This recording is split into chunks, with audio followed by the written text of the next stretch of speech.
Falando de historiografia medieval, a primeira coisa que a gente tem que entender é o contexto daquele momento. O que está acontecendo na Idade Média? O Império Romano caiu e a gente vai ter como uma grande instituição poderosa, a maior senhora feudal daquele momento, a Igreja. Durante um bom tempo, os únicos letrados na Europa Ocidental serão os elementos ligados à Igreja. Então, várias áreas do conhecimento vão ficar sob a tutela da Igreja e com a história não vai ser diferente. A história também vai ficar sob tutela da Igreja. Quais são os principais gêneros produzidos nesse momento, nessa época? Olho na tela. Nessa época nós temos os anais, as crônicas, as biografias, as geografias, que são as vidas dos santos, as genealogias, as histórias eclesiásticas e as compilações. Quais são os mais importantes ícones, os mais importantes expoentes desse período? Olho na tela. Nesse período medieval nós temos o Gregório de Tours, o Isidoro de Sevilha, o Paulo Diácono.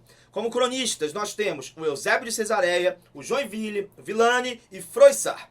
O que a gente vai perceber quando a gente analisa esses gêneros produzidos dentro dessa historiografia medieval? A gente vai perceber, primeira coisa, que aquela racionalização dos gregos permanece. Essa ideia da análise crítica das fontes, ela permanece. Um exemplo disso é que eles vão fazer um estudo minucioso da Bíblia. Agora, junto com essa racionalização, nós vamos ter na historiografia medieval uma associação com a ideia do mítico. A gente vai ter uma associação entre o racional e o mítico. Por quê? Porque alguns desses autores eles vão procurar usar a razão para tentar explicar a fé. Do século V até o século XIII, essa associação ela foi um pouco incipiente, ela foi um pouco precária. Porque o que se produziu nesse momento foi basicamente ainda muito ligado àquilo que o Agostinho tinha falado lá no século IV. Do século V até o século XIII, esse movimento ainda foi muito precário, né? O que se produziu foi basicamente ligado à obra do Agostinho lá no século IV. O Agostinho no século IV escreveu A Cidade de Deus, baseado em Platão. Mas, a partir do século XIII, a gente vai ter isso mais evidente, essa associação entre o racional e o mítico, esse diálogo entre a fé e a razão, a gente vai ter isso com mais clareza, com mais evidência, com o Tomás de Aquino. Né? O Tomás de Aquino ele vai usar o finalismo aristotélico, né? Ele vai usar o raciocínio de Aristóteles para fazer uma associação com a questão da fé. E assim, a gente vai ter dentro da historiografia medieval uma característica muito interessante, que é essa ideia de uma história providencialista. Ou seja, uma história onde os homens e os fatos estão sujeitos à providência divina. Estão sujeitos a essa ideia de um Deus onisciente, né, e um Deus que é soberano sobre todas as coisas e que por isso conduz o processo histórico. Essa concepção teocêntrica e transcendentalista da história acabou fazendo com que os historiadores do período medieval eles não dessem tanta atenção para os fatos essenciais da história. Os movimentos políticos, econômicos, né, sociais. Então a gente vai ter uma certa defasagem nesse aspecto.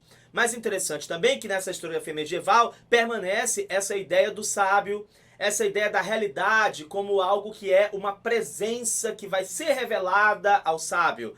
Né? E o próprio texto bíblico passa a ser mais ainda considerado a verdade revelada. Qual a consequência disso? A gente vai ver nessa historiografia medieval pouco espírito crítico. Os historiadores medievais, eles vão admitir cada vez mais o princípio da autoridade. E eles vão considerar aquilo que a tradição diz, desde que essa tradição não fira os seus dogmas religiosos. Então é interessante a gente perceber que é uma historiografia que também vai ser produzida a partir dos interesses da própria igreja. E, não por acaso, o que a gente vai perceber de produção? Durante um bom tempo, esses historiadores, eles do período medieval, eles vão se limitar a ficar compilando obras greco-clássicas. Né? Só que essas cópias, muitas vezes, elas vão ter um caráter relativo. Por quê? Porque elas vão ser marcadas por interpolações. O que é uma interpolação? É uma adição no texto original.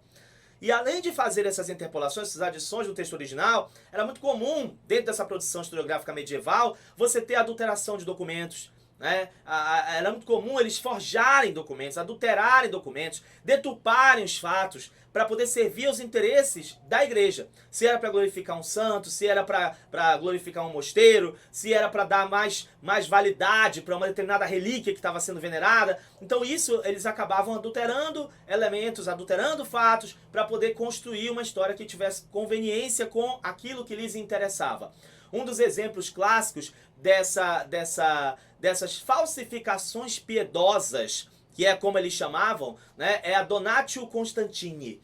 Né? A Donatio Constantini é um documento que foi falsamente atribuído ao Constantino, né, que é imperador romano lá do século IV, no qual ele supostamente teria transferido, dado para o pontífice, a soberania sobre Roma, sobre a Itália, sobre o Ocidente, né, a soberania pontificial sobre esses territórios. E ainda teria supostamente dado autorização de os pontífices romanos utilizarem a insígnia imperial.